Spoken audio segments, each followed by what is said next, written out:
parole est à Monsieur Gomes. Monsieur le Président, Monsieur le Ministre, mes chers collègues, l'endettement de la France est probablement l'une des questions les plus préoccupantes pour la République, car c'est notre souveraineté nationale qui est en jeu.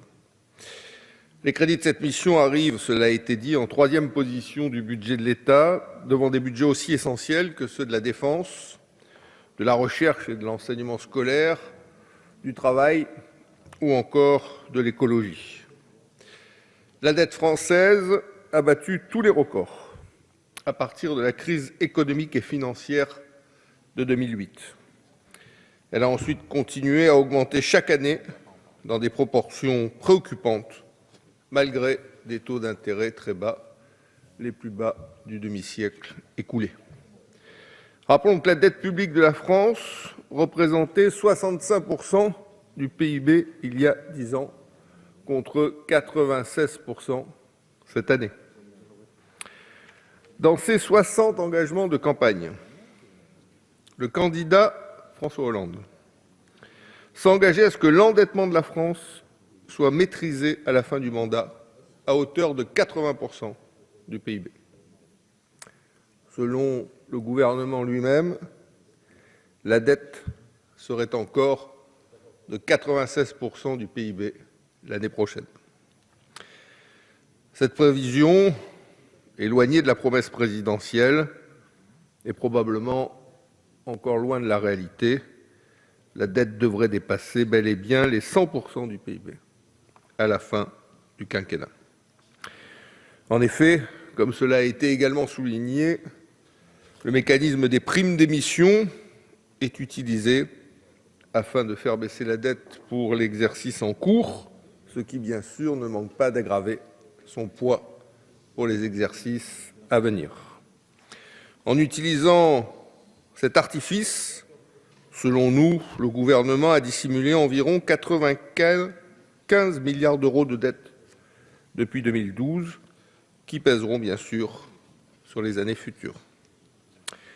Sous l'actuel quinquennat, la dette de la France a franchi pour la première fois la barre des 2 000 milliards d'euros le 17 août 2014. Notre trajectoire d'endettement est-elle équivalente à celle de nos homologues européens? Hélas non, on ne peut pas non plus se raccrocher à cette idée, puisque nous sommes maintenant très loin en termes de trajectoire de l'Allemagne et même de la moyenne des pays euros. En effet, alors que la dette publique a continué d'augmenter en France de 326 milliards d'euros en 5 ans, elle baisse en Allemagne et en moyenne dans la zone euro. Elle dépasse à présent de près de 20 points celle de l'Allemagne et de 5 points celle de la moyenne de la zone euro. Cette situation n'est pas tenable et le groupe UDI l'a toujours dit.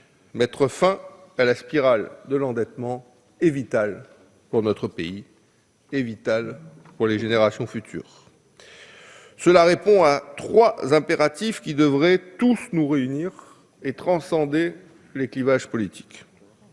Un impératif éthique, pour que notre pays ne fasse pas supporter aux générations futures la mauvaise gestion passée. Ce sont aujourd'hui, vous le savez, 31 800 € dont chaque Français devrait s'acquitter pour que la France honore l'ensemble de ses engagements passés. 31 800 € par Français, c'est une somme. Impératif éthique, disais-je, impératif économique, bien sûr. Ne pas mettre de frein à la croissance du pays et permettre la relance de l'investissement. Et puis enfin, un impératif politique, dans le but de redonner un sens à notre démocratie en assurant de réelles marges de manœuvre aux élus. Lorsque le budget de la dette a l'importance qu'il a aujourd'hui dans notre loi de finances, quelle est la marge réelle des élus au sein de cette Assemblée? C'est à partir du moment où ce préalable sera levé que notre pays pourra retrouver non seulement le chemin de la croissance, mais de manière plus fondamentale, une véritable souveraineté.